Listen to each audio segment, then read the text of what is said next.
with my favorite topic, a recovery for all of us, bringing back this city and bringing it back literally in a way that addresses a lot of the problems of the past, moves us forward into a different and better future. This is very, very exciting.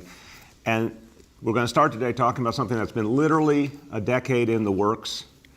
This is back in my community in Brooklyn, work that's been done for years and years. City council, city agencies, community organizations, community board, everyone working together. Today, after almost a decade of effort, the Gowanus rezoning is poised to pass the city council and take us into the future. Big, big deal. This is the biggest rezoning this administration has done over our 8 years. 8,500 new homes for New Yorkers. 3,000 of which will be permanently affordable. It's amazing. 3,000 families will have permanent affordable housing, changing their lives literally for generations. On top of it, huge infrastructure investments, huge investments in the community, in parks and community amenities, $250 million for the community, another $200 million for the needs of public housing in the community. Really, really big deal. This is exactly the kind of thing we came here to do, and it's such a great pleasure to do this right as we're finishing these 8 years together. I want to turn now to someone who has really led the way in the city government now over years and years, first as our housing commissioner and now as our deputy mayor. And she believed from the beginning we could bring a new sense of equity, a new approach to everything we did, create a hell of a lot more affordable housing, and she's been one of the architects of the biggest affordable housing plan in New York City history that will ultimately reach 300,000 families. A lot to be proud of, and this is a really good day. I know she's feeling legitimately a whole lot of pride today, our Deputy Mayor for Housing and Economic Development, Vicki Bean. Thank you, Mr. Mayor, for those generous words. It's been an incredible honor to work on this project, and I'm excited to see it pass later today and excited to talk about it. It's really a red letter day for the city of New York. As the mayor said, the Gowanus rezoning has been truly a collaborative project, and it will make the wonderful Gowanus neighborhood fairer, more resilient, and more diverse, while preserving its very funky charm and its distinct history. As HPD Commissioner and now as Deputy Mayor, I've had the incredible privilege to work hand in hand with all those community partners and elected officials and city agencies that the Mayor mentioned to make things happen for the city we love. But this project, I have to admit, is definitely one of my favorites. And before I dig into the details of the project, I'd like to thank some of those folks who worked tirelessly and with extraordinary patience and determination to turn what was once a dream into a reality. The Gowanus rezoning simply would not have been possible without Comptroller-elect Brad Lander and Councilmember Stephen Levin. Those two and their tireless teams worked day in and day out with city planning, the city council's land use team, and an alphabet soup of city agencies to ensure close engagement with the community members, the community organizations, the community board, every step of the way. You'll get to hear directly from them about what exactly this means for the community. But I want to talk for a minute about how this rezoning is really the culmination and the direct result of several of our key initiatives. It's the city's largest rezoning to date, subject to the path-breaking mandatory inclusionary housing program that we passed in early 2016. It's a major step forward towards realizing the goals of our Where We Live New York City Fair Housing Plan, which recognized that making the city fairer requires that all neighborhoods across the 5 boroughs help to provide affordable housing. Today's rezoning is an unprecedented investment in the neighborhood, and it will include brand new waterfront spaces totally open to the public, according to the new Gowanus Waterfront Access Plan, direct support and assistance for small businesses, expanded job opportunities for the community through workforce development program, flexible zoning regulations that incentivize future school seats, transit accessibility, and dedicated space for community use. And overall, improvements to the places that are so important to every New Yorker, our parks, our public transportation, and even our basic drainage infrastructure. To dig into the numbers that the mayor shared earlier, this will provide over 8,500 new homes that will result from this rezoning, and 3,000 of those homes will be permanently affordable, including 1,000 that will be on the 100% affordable Gowanus Green development that's on city-owned land. So why Gowanus? Why all this investment here? It's not just that this is a neighborhood that can support new housing. It's much more. There are about 1,600 NYCHA homes in Gowanus, and those families deserve not just the renovations to their apartments that will come with this rezoning, but they deserve great schools, the cultural offerings, the beautiful parks, and all the other incredible amenities that will expand in the neighborhood because of this rezoning. And the additional affordable homes that this rezoning will help to create in this neighborhood will make the city and therefore make the neighborhood and therefore the city fairer and more diverse, while providing amazing opportunity for the lucky residents of those new affordable homes. This rezoning delivers on this mayor's commitment to equity. It shows that when we work together across City Hall's chambers with the residents and organizations of a neighborhood and gather around the decision-making table with a solid investment in shared commitments to make New York City fairer and to ensure opportunity is shared. We can make the world a little more just. We can make the city a lot more fair by opening doors to those who have been left or forced behind. So thank you, Mr. Mayor, for allowing me the opportunity to share today. It's been an incredible honor to serve as your deputy mayor and to have led on this project and so many other of our projects that were aimed towards making the city fairer. And it's been a pleasure to work with folks who are so passionate about making as many New Yorkers as possible have a safe, high-quality home with access to good education, to good transportation, to good parks, all of those things in neighborhoods that they're proud to live in. So thank you for that. Amen. Well, thank you, Deputy Mayor. Job well done to you and your whole team. It's a very, very good day. And talk about passionate commitment, both sides of City Hall. I want to give a lot of appreciation to Councilmember Brad Lander, soon to be our comptroller. He created an extraordinary process at the community level, bringing all the stakeholders together. It was laborious and intense, but it got to a great place because everyone had an opportunity to be a part of that process. And really, one thing I know about Brad Lander, focus, of course, on equity, focus on jobs for working people in the community, focus on affordable housing, and brought together in a really, really big way. So a great day. Congratulations, Councilmember. Let's hear from you. Councilmember and Comptroller-elect Brad Lander. Thank you so much, Mr. Mayor, and thank you, Deputy Mayor Bean. It really has been an honor to work with you and your very hardworking teams in this process. The Gowanus rezoning shows that it is possible for New Yorkers to plan together for a more inclusive and sustainable city. It shows that many people will accept growth in their neighborhood if they're a real part of the planning process and they see it as a way to achieve shared values. This rezoning began in community conversations nearly a decade ago.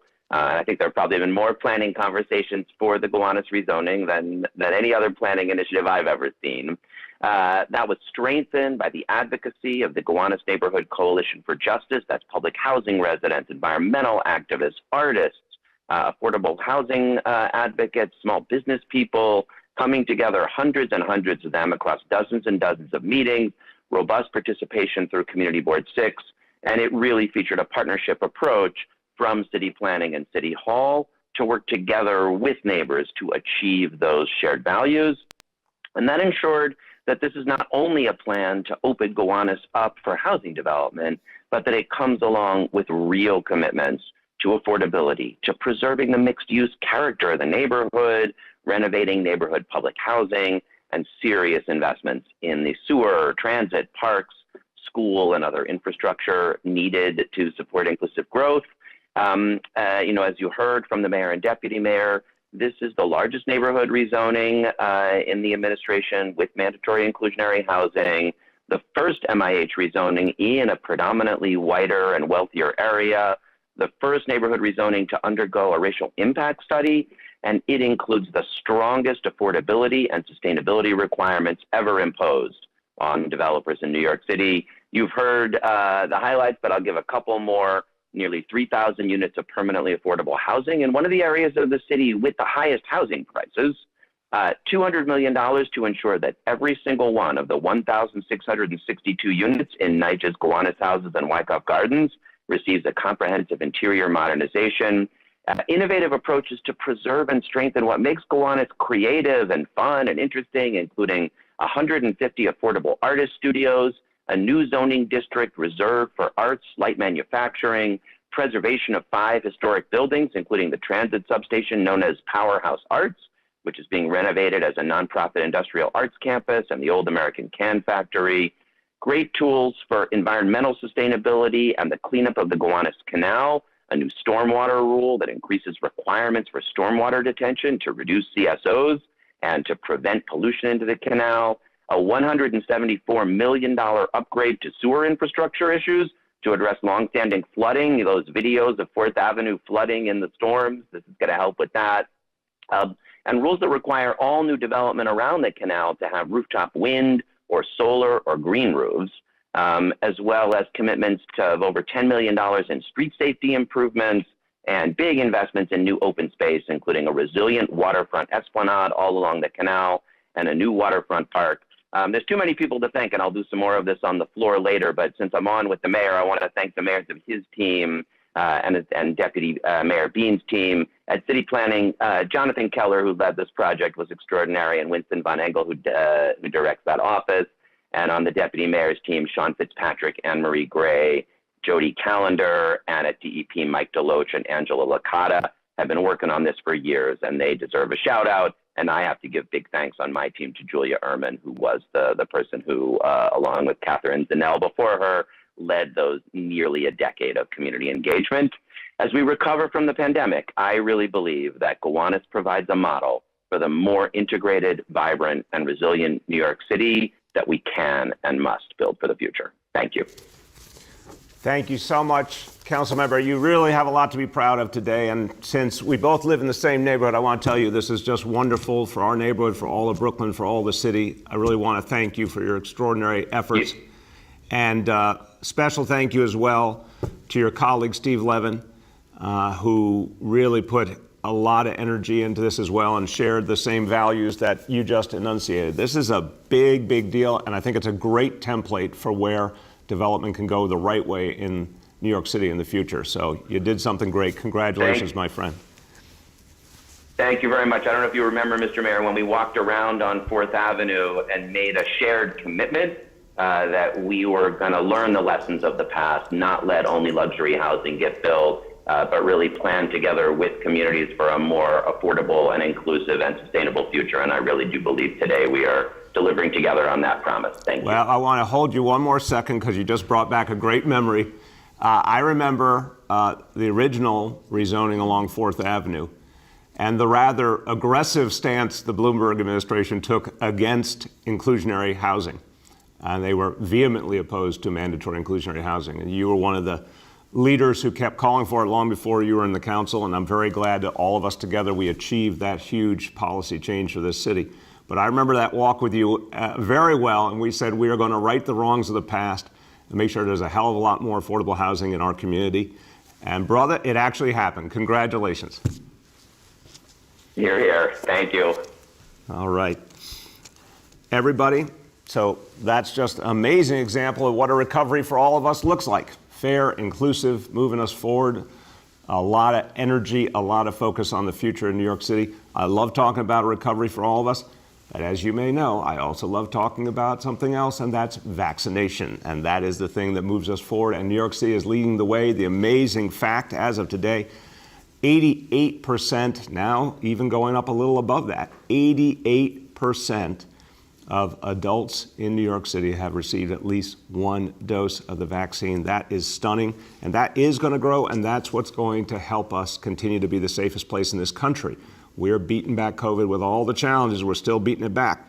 Now, the way to do this has always been to go out to the people, to focus on the grassroots, to have an equitable, fair distribution of the vaccine, to go to the people, and it has been working. And part of why it's been working is we found community-based partners who were passionate about the work, who had incredible networks, who reached people, who spoke their language, who had their trust. And one of the best examples is the organization Somos, community-based health providers who have been leading the way. They've played an absolutely crucial role in informing the public, dispelling misinformation, encouraging vaccination, encouraging testing. They ran an incredible vaccination site at Yankee Stadium, which was a huge success. Somos is a group of healthcare providers of and by and for the community. And they have been really extraordinary allies in this effort. And we want to keep empowering that work, so we've now tapped into this great network of healthcare providers, and we're creating the ability for them to vaccinate people in their offices with the $100 incentive. This is a new way of using the $100 incentive to reach everyday New Yorkers when folks go into a Somos facility to get vaccinated, to get the truth, to be encouraged to get vaccinated. They can get, everyone who comes to get vaccinated can get that $100 incentive. And this is going to keep moving us forward, including, of course, the kids who come in. We want the families to benefit. We want the kids to benefit. They get that $100 incentive as well. I want you to hear from two leaders of Somos who have done absolutely amazing work during the pandemic. First of all, Chairman and founder of Somos Community Care, Dr. Ramon Talaj. Thank you, Mayor. It's important that together we will continue to make our city not only safer, but healthier. I want to let Henry talk, but one important point for me is this. I'm a grandparent. All of you out there, grandparents, our kids live longer because we did the right thing when it was our time to bring them to get the vaccine. Now it's your time to bring our grandchildren to get the vaccine. That's why we live longer. That's why we are together making this city safer, because we have to leave our children and our children's children healthier. Henry? Thank you, Mr. Mayor, for the kind introduction of Somos Community Care and its network of Black, Latino, and Asian doctors. I want to thank you personally for understanding that when we talk about equity in healthcare, we're really talking about the fact that over the course of the last 8 years, you've been a warrior to make sure that people understood that the country that we live in today, not every life is created equal, and you fought for 8 years to help make those lives equal. And we want you to know that this partnership that we've been able to build together has had enormous benefit for our families. You know, we're very excited today about this unveiling of a new program that will provide a $100 incentive to, in particular, families and children. $100 is a lot of money in today's world, and we know that this week when we're distributing turkeys to our family, it's harder to put food on the table. Turkeys have become more expensive, vegetables have become more expensive, so a $100 incentive to make sure that your child gets the vaccine is really, really important in the neighborhoods that Somos works in. So we want to thank the city for this partnership to make sure that those vaccines get into all of the neighborhoods in which people have been, you know, the hardest hit, where recovery is incredibly important, where the percentage of people that have not gotten the vaccine seem to reside. I want you to understand on our behalf that the Somos doctors are committed to battling misinformation. We're going to get the message out with people in English and in Spanish and in Chinese to make sure that at this time, really a perfect time when families are on the streets getting ready for Thanksgiving and getting ready for the holidays, because they're so excited, not just to recover, but excited to be together in a spirit of community and family, that we do our part to make sure that our children and our children's children get vaccinated, and that these neighborhoods and these people, no matter what their cultural background is, their income, whether they have insurance or not, whether they have documentation or not, no matter what language they speak, that working with the city and with the de Blasio administration, that we're going to make sure that they remain safe and that these communities are healthy and that they recover. So on behalf of the almost 3,000 doctors that make up the Somos network, on behalf of, in particular, our pediatricians who are ready to go back to work with these vaccines, we want to thank you for this program and thank you for your longstanding commitment to health equity. There's no question, Mayor. Thank you. Thank you for the door of our heart. Thank you, Dr. Taraj, and to Henry Munoz, thank you. Appreciate the heart and passion of what you said, and I know you're taking this grassroots approach to healthcare all over the city, in fact, all over the country with Somos USA. So to both of you, extraordinary effort you've made during this pandemic, and we've got a lot more to do, and we're really excited about this new effort. Thank you both so much.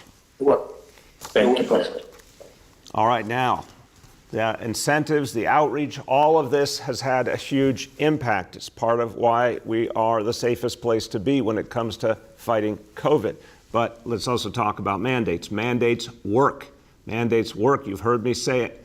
I've said it for weeks and months. Mandates work, and it's the way of the future. Let me give you the evidence.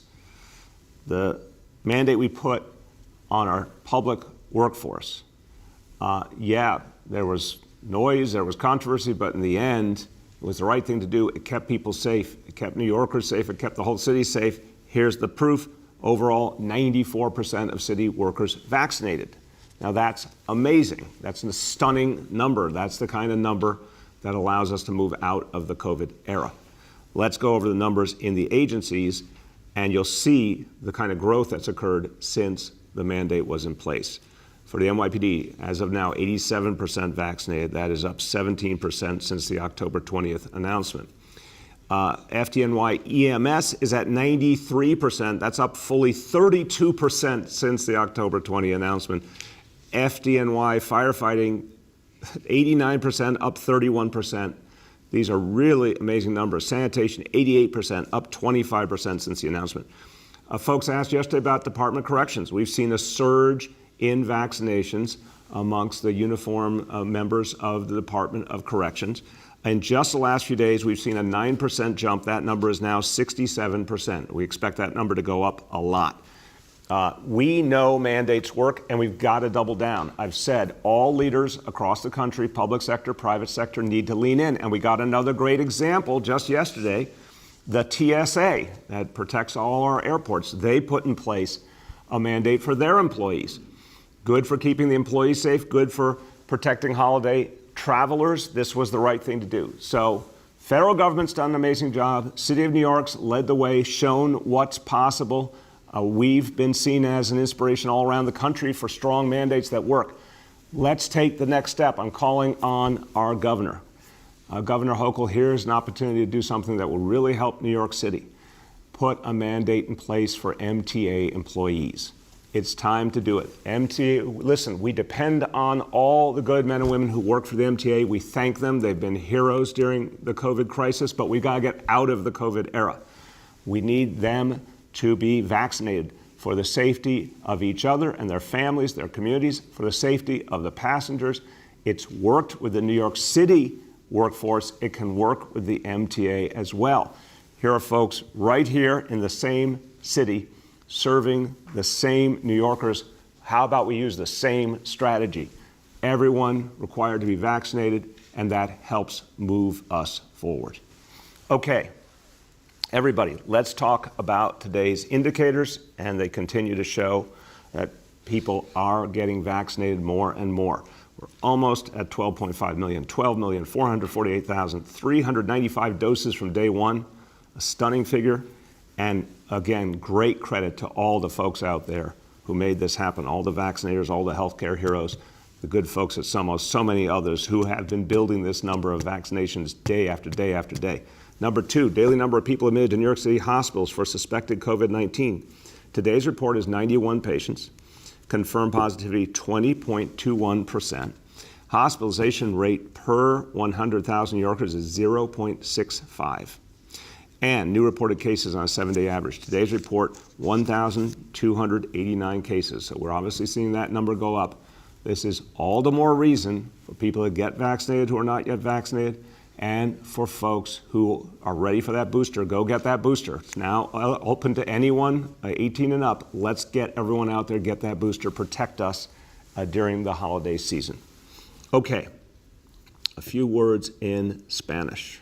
And this is about the incentive we just announced through Somos in the community-based healthcare offices.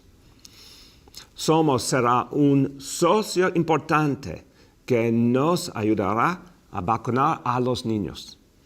Estamos ampliando el incentivo de vacuna de $100 a los consultorios médicos de Somos. Así es como logramos la equidad de las vacunas mientras luchamos contra el COVID. With that, let's turn to our colleagues in the media. Please let me know the name and outlet of each journalist. Good morning. We will now begin our Q&A. As a reminder, we are joined by Deputy Mayor for Housing and Economic Development, Vicki Bean, Dr. Mitch Katz, President and CEO of New York City Health and Hospitals, Dr. Torian Easterling, First Deputy Commissioner and Chief Equity Officer of the city's Health Department, and Anita Lermont, the Director of the Department of City Planning. Our first question for today goes to Andrew Siff from NBC. Good morning. Mr. Mayor, since you were just talking about urging the governor to do something about the MTA and mandates, I'm wondering, were you invited to today's event on the 2nd Avenue subway phase 2, or are we back to the governor and the mayor not necessarily being on the same page? And sort of related to that, do you have any regrets about what you've been able to accomplish on the mass transit front? At one point, you proposed a Utica Avenue subway in Brooklyn in a state of the city. It, of course, never got built, and you never really mentioned it again. So I'm wondering your take on that. Andrew, very, very different questions, so I'll do my best here. Look, I'm very, very happy with what we've been able to do on mass transit. We created NYC Ferry, which I think has tremendous potential to grow over the years and decades ahead. We have created the busways that never existed before, and now they're part of New York City. That's going to be a great part of our future. Select bus service is greatly expanded. That's going to be a big part of our future. Of course, City Bike, huge expansion. All these pieces matter. There's going to be opportunity in the future to look at more subway lines, but I think the fact is that because of COVID and because of lack of federal investment until now, it really wasn't possible. Now we have a whole new discussion because of the infrastructure bill, and we can go back and look at options we didn't have before, and that's exciting. In terms of the governor, I've had lots of conversations with the governor on many topics. It is night and day compared to what I experienced previously. We don't keep the same schedule. We have different priorities. That's perfectly understandable. But I respect the governor. We communicate well. We work well together. And what I'm calling for here is, with an atmosphere and a feeling of respect and collegiality. We went out there first. We proved the mandates could work.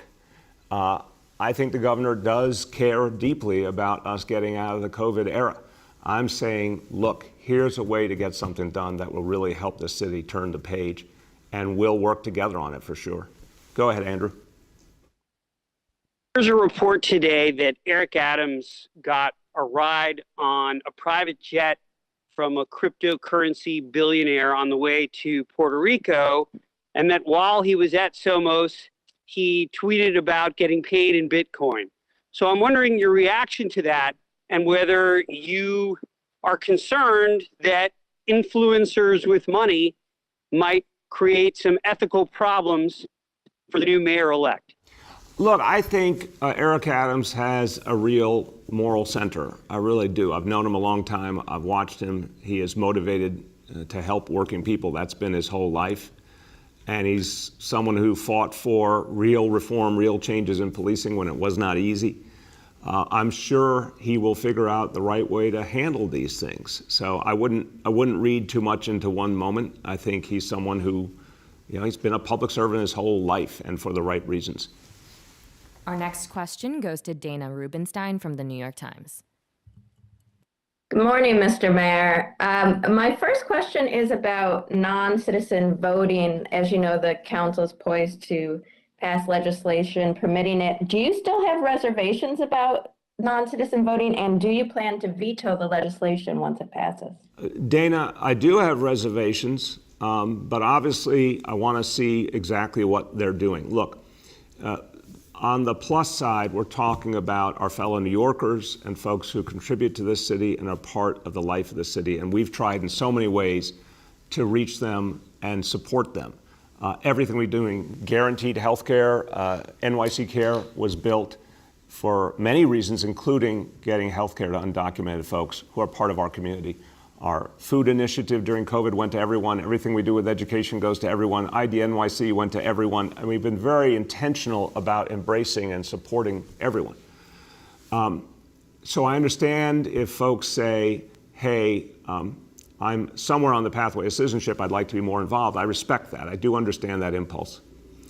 But I also have feelings about the value of citizenship and wanting to encourage people to become citizens fully. And there's a lot of people who do not pursue full citizenship, even though they can. And that, to me, is an issue. I want citizenship to be something that people pursue fully, quickly, every chance they get. I'm concerned about that. I'm also concerned about the legal question, which is unclear whether it's something that can be done on the local level. So we'll look at the legislation, respect the council. This is something the council's decided to do. It's a democracy. Certainly not something I would be intending to veto, but it's also something I'm not sure is the right way to go about this. Go ahead, Dana. Thanks very much. On a different topic, as I'm sure you saw, Malcolm X's youngest daughter, Malika, was found dead yesterday, just a couple days after two men were cleared in his assassination, exonerated, I guess. Is there any indication how she died and whether it was accidental? And do you have any words for her family as they deal with their fourth tragic death? It's so horrible, Dana. We have no indication so far, per the NYPD, no indication of any foul play or criminality so far, but we do not have all the answers yet. It is so painful. Look, I think what a lot of us have felt for a long time, and I think what history is showing more and more, is Malcolm X was one of the most important leaders of the 20th century. And someone who, if you look at all the extremes of his life, all of the different realities, he evolved in a way that really showed just the extraordinary potential of humanity. And some of what he said and did just liberated people's thinking and framed so much of what we do today. I mean, this is just a profoundly important human being. I was certainly deeply influenced by his work. I know so many others who were as well. And this family has been through hell over and over again, and there's some horrible injustice to someone who ultimately did so much good for the world, for the way he lost his life, the way justice still hasn't been served, because we still don't know who ordered that killing and everyone who was involved, and they have not been brought to justice. And that was the pain to me of this. The exoneration was meaningful, of course, but it didn't answer the question that for a lot of us we've been feeling for decades. Who did it and why have they not been brought to justice? And I think for the family to have to go through that all again, I'm sure it was very trying. So to Malcolm's family, just say there are millions and millions of people in New York City and all around the country who love you, who care about you, who embrace you, who embrace his legacy, and it's just, I'm so sorry for what they're going through right now. And any way we can support them, we all need to. Our next question goes to Marla Diamond from WCBS 880. Good morning, Mr. Mayor. I wanted to ask you about the contract with Core Services Group. I'm hoping you can tell us about the decision to sever ties with them and the reassignment of clients. How long will that take? And does the city plan to pursue legal action against Core Services and its CEO, Jack Brown? Marla, we're going to look at every conceivable step we can take. We gave Core the opportunity to do the right thing. They had made a number of mistakes. They had personnel that we felt were doing the wrong thing, people who were getting exorbitant salaries. We said these things need to change. They did not change them, and now we've told them they're out of business with us. We're not working with them anymore. We're closing their sites by the end of the year, in some cases transitioning some others over the first few months of the new year, but we will be out of all those sites. We have other providers we will work with. And yes, of course, if there's anything we can do to claw back money or any other type of follow-through, we're prepared to do it. It's very troubling to me.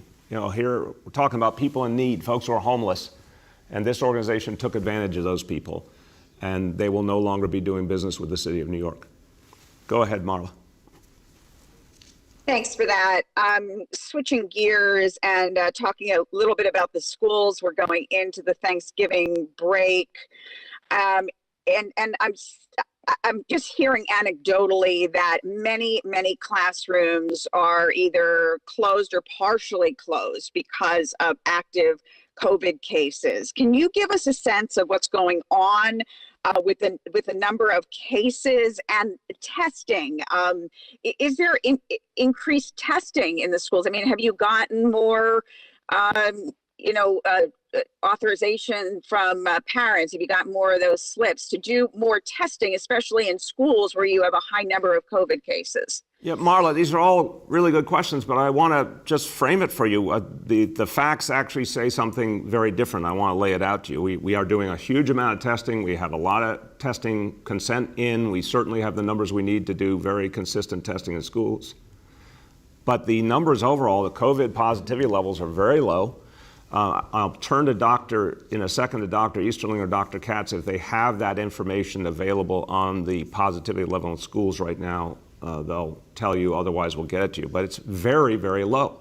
And they remain, in New York City is the safest place to be in the country in terms of COVID. The schools are the safest place to be in New York City, extremely low COVID levels.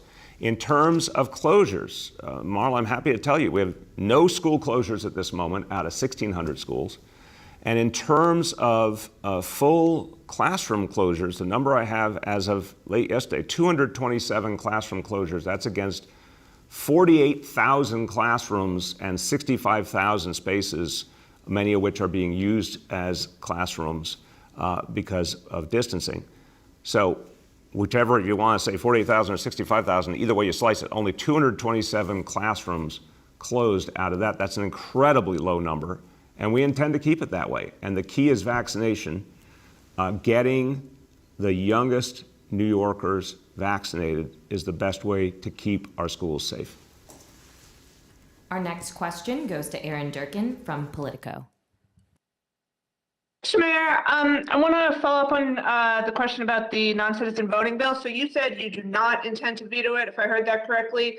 So if you are still kind of opposed to it, why are you not going to veto it? I don't think you vetoed anything, if I remember correctly, during your tenure. So, why are you taking that approach? And would you sign it, or would you just sort of leave it alone and let it become law automatically? Aaron, I still need to see the language. As you know, this is something that we did not hear the council was going to do until very recently.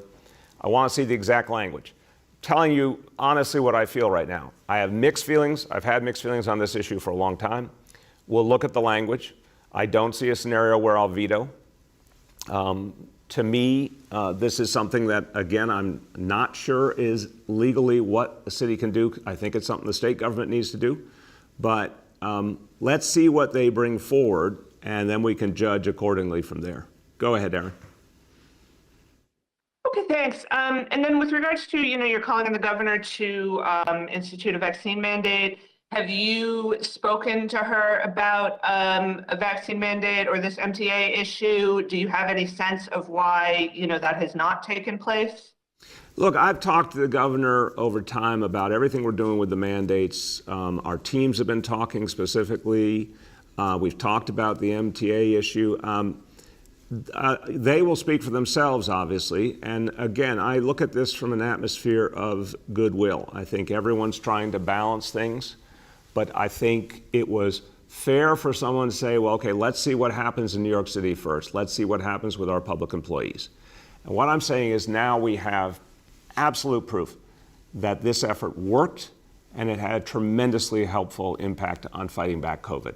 So I think it's a great time for the state to act, for the MTA to act, and I think it will help us get out of the COVID era. Our next question goes to Chris Sommerfeld from the Daily News.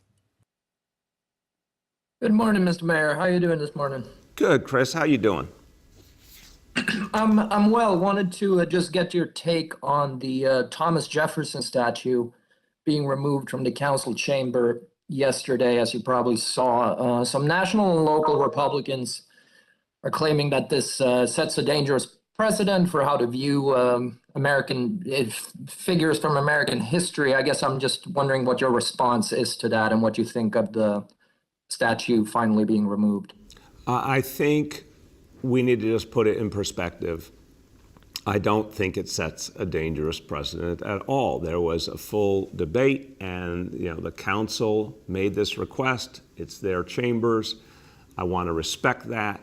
Thomas Jefferson is a profoundly important figure in American history who was also profoundly contradictory. And anyone who owned slaves, there's a fair critique to say the least. But he also made immense contributions to this country and to some of the best values that permeate the world today. So I just think we should look at these situations and then move on, because the issue is not, to me, the past or the statues, it's where we're going. And I think we can have a much better conversation about where we're going. That's where my focus is. Go ahead, Chris. Thank you. And switching gears a bit, in addition to the Gowanus rezoning, the blood center rezoning is obviously up for a vote today in the council as well. I know you owe $435,000 to the lobbyist firm that represents the blood center in this matter. I guess I'm wondering, first off, why you haven't paid off that debt, considering it's been accruing for 6 years by now. And second, isn't it a conflict of interest for you to have that much outstanding debt to a key player in this whole issue? No, it just isn't. I have no knowledge of their involvement until some of you brought it up. I haven't had any conversation with them. And I'm going to pay that debt off. I've been really clear about that. Our next question goes to Elizabeth Kim from Gothamist. Good morning, Mr. Mayor. I wanted to know if you could clarify the $100 vaccine incentive expansion. Is that only for Somos clinics, or will that be for all community clinics that receive federal funding? Elizabeth, I'll turn to Dr. Easterling about where we stand, because we have been working more and more with federally supported clinics as well.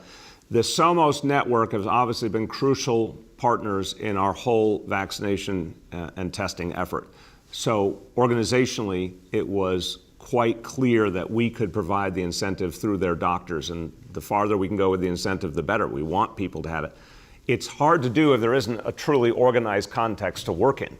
But wherever we can effectively extend the incentive, we want to do it, because we want people to get the incentive and we want people to get vaccinated. It's really straightforward. Dr. Easterling, could you speak about the federally supported clinics and how we're approaching them with the incentive, where we are now, where we might be going with that? Yes, Mr. Mayor. A really great question. Thank you so much for the question.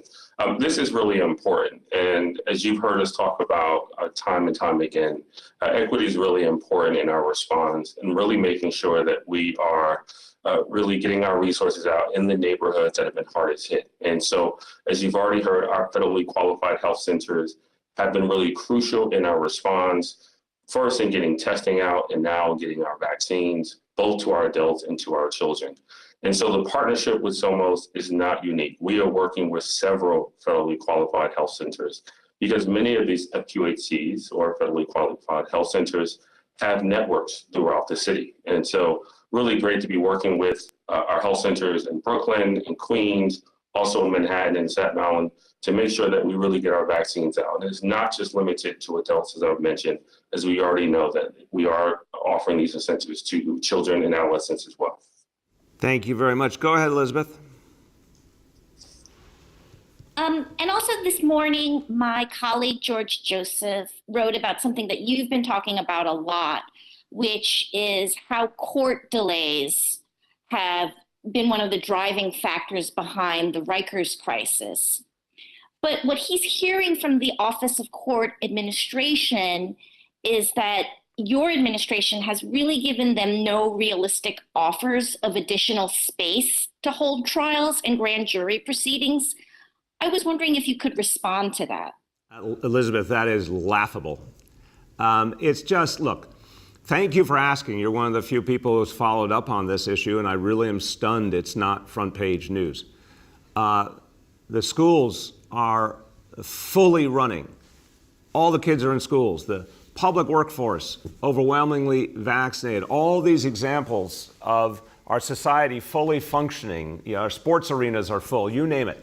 Where's the missing link? The court system. And how they are getting away with this, I have not a clue, because we said to them, we'll do whatever the hell you need in terms of free vaccination for anyone, employees, jurors, anything. We'll give you whatever space you need. Tell us, we'll make it happen. I've said it publicly. I've said it to the chief judge. Our teams have talked. If they needed anything, all they had to do was call. We've offered a lot.